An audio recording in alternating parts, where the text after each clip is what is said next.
In this video, we're talking about an iconic 1950s hot rod. It's a 1932 Ford known as the Bill Peterson Roadster.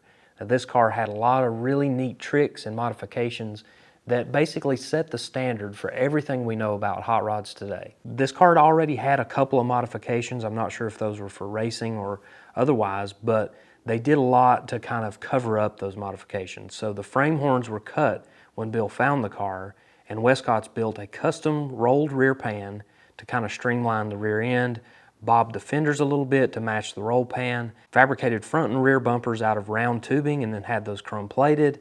There was a lot of tricks on this thing that just fit. And all the modifications on this car are subtle by today's standard, but back then, something like shaved door handles or a shaved cowl vent, that was a big modification. And this car had it all. I mean, it had a lot of little custom tricks.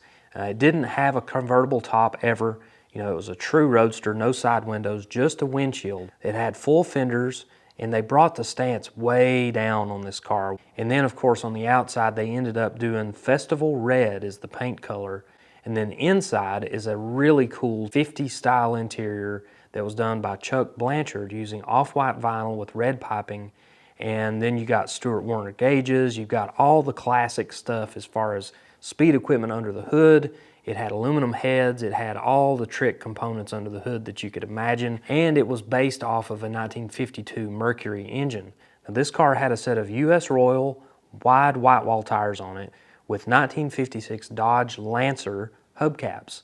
And we see that today as a traditional idea, but back then it was kind of a new concept. So that tire and wheel combination really brought this whole car to life. And this car got a lot of attention. It won the 1956 Portland Roadster Show, becoming the first ever sweepstakes winner of the show.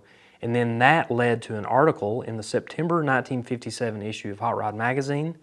And then this car actually kind of lived a second life and was brought to the Oakland Roadster Show again and was featured in the September 1960 issue of Hot Rod magazine. So double coverage, double winnings.